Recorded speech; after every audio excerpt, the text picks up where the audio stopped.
ଜୀବନ ଶଗଡ଼ ଗତି କରୁଥାଏ ଜଞ୍ଜାଳ କାଦର ପଥେ। ଅଟକି ଗଲେ କି ପାରିକେ ହୋଇବ ସୁଖ ସଫଳତାର ସାଥେ। ଦର୍ଶକ ବନ୍ଧୁ, ଚାଲନ୍ତୁ ଆଜି ଜୀବନର ଟେନସନ୍କୁ ଏକ କାହାଣୀ ମାଧ୍ୟମରେ ଦୂର କରିବା। ଯଦି ନିଜ ଜୀବନର କିଛି ଟେନସନ୍କୁ ଦୂର କରିବାକୁ ଚାହୁଁଛନ୍ତି, ତାହେଲେ ଏହି କାହାଣୀଟିକୁ ଶେଷ ପର୍ଯ୍ୟନ୍ତ ଦେଖନ୍ତୁ ଏବଂ ଭିଡ଼ିଓଟିକୁ ଶେଷ ପର୍ଯ୍ୟନ୍ତ ଦେଖନ୍ତୁ।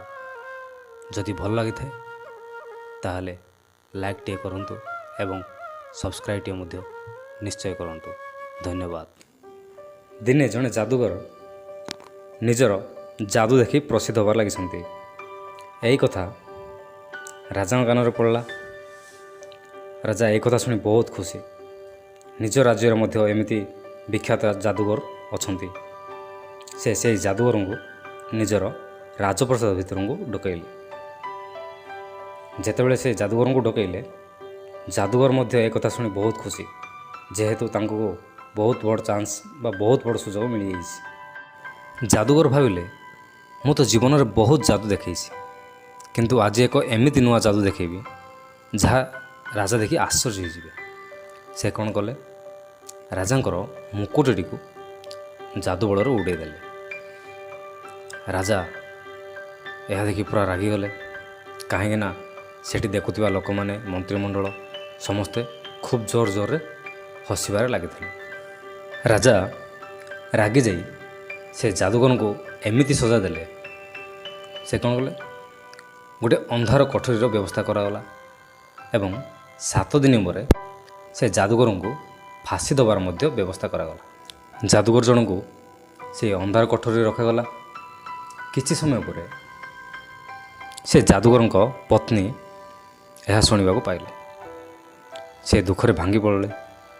ତାଙ୍କ ସ୍ୱାମୀକୁ ଦେଖିବା ପାଇଁ ସେ ଅନ୍ଧାର କୋଠରୀ ପାଖକୁ ଆସିଲେ। ଯେତେବେଳେ ତାଙ୍କ ସ୍ୱାମୀ ଦେଖିଲେ, ତାଙ୍କ ସ୍ୱାମୀ କ'ଣ କରୁଥିଲେ, ଛୋଟ ମୁରିକି ହସାଟିଏ ତାଙ୍କ ପତ୍ନୀକୁ ଦେଖି ହସିଦେଲେ। ତାଙ୍କ ପତ୍ନୀ ତାଙ୍କୁ ରାଗିଯାଇ କହିଲେ, ତୁମକୁ ଫାଶୀ ଦଣ୍ଡର ବ୍ୟବସ୍ଥା ହେଇଛି, ଆଉ ତୁମେ ପାଗଳାମୀ ପରି ହସୁଛ।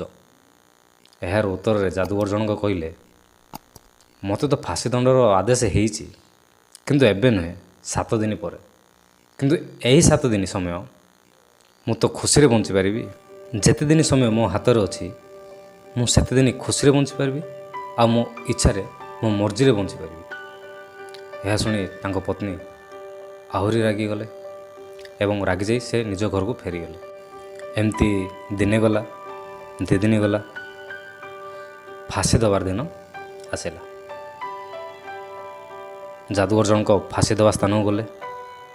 ରାଜା ନିଜ ଘୋଡ଼ାରେ ସେହି ଫାଶୀ ଦେବା ସ୍ଥାନକୁ ଆସିଲେ ଆଉ ଯାଦୁଗର ଜଣଙ୍କୁ ଦେଖିଲେ। ଯାଦୁଗର ଜଣକ ସେଠି କ'ଣ କଲେ, ଛୋଟ ଅଭିନୟଟିଏ କଲେ, ଜୋର ଜୋରରେ କାନ୍ଦିବାରେ ଲାଗିଲେ। ରାଜା ଯାଦୁଗରଙ୍କ ମୁହଁକୁ ଦେଖି କହିଲେ, ତୁମେ ଚାହିଁଲେ ଏ ଫାଶୀ ଦଉଡ଼ିକି ମଧ୍ୟ ନିଜ ଯାଦୁ ବଳରେ ଛିଣ୍ଡେଇ ପାରିବ, ଆଉ ତୁମେ ଆଜି କାନ୍ଦୁଛ। ଯାଦୁଗର ଦୁଃଖର ସହିତ କହିଲେ, ମହାରାଜ, ମୁଁ ବହୁତ ଦିନ ହେଲା ଚେଷ୍ଟା କରି ଏକ ଉଡ଼ନ୍ତା ଘୋଡ଼ାର ପ୍ରସ୍ତୁତ କରିବାରେ ଲାଗିଥିଲି। ତାହା ମୋର ଚେଷ୍ଟା ସମ୍ପୂର୍ଣ୍ଣ ହେବାରେ ଆଉ କିଛି ସମୟ ଲାଗିବ। ରାଜା ଉଡ଼ନ୍ତା ଘୋଡ଼ା ବିଷୟରେ ଶୁଣି କିଛି ସମୟ ସ୍ତବ୍ଧ ହୋଇଗଲେ। ସେ ଭାବିଲେ, ଯଦି ସେ ଉଡ଼ନ୍ତା ଘୋଡ଼ା ମୋତେ ଦିଅନ୍ତେ, ତାହେଲେ ମୁଁ ବହୁତ ରାଜ୍ୟ ଘୋଡ଼ା ଉପରେ ବସି ଉଡ଼ିଥାନ୍ତି, ବୁଲିଥାନ୍ତି ଆଉ ବହୁତ ରାଜ୍ୟକୁ ମୁଁ ଜୟ କରିପାରିଥାନ୍ତି। ସତରେ ଏ କ'ଣ ଉଡ଼ନ୍ତା ଘୋଡ଼ା ପ୍ରସ୍ତୁତ କରିପାରିବ? ରାଜା କିଛି ସମୟ ରହିଲେ, ତାଙ୍କ ମନ୍ତ୍ରୀକୁ ଆଦେଶ ଦେଲେ, ଆର ଫାଶୀ ଦଣ୍ଡ ବନ୍ଦ କରାଯାଉ, ଆକୁ ଆଉ ଫାଶୀ ଦିଅନି। କିନ୍ତୁ ସର୍ତ୍ତ ଗୋଟିଏ ରଖିଲେ, 1 ବର୍ଷ ପରେ ଆକୁ ଫାଶୀ ଦିଆଯିବ। ଇଏ ଯେତେବେଳେ ଉଡ଼ନ୍ତା ଘୋଡ଼ା ପ୍ରସ୍ତୁତ ନ କରିପାରିବ, ଆକୁ ଫାଶୀ ଦିଆଯିବ।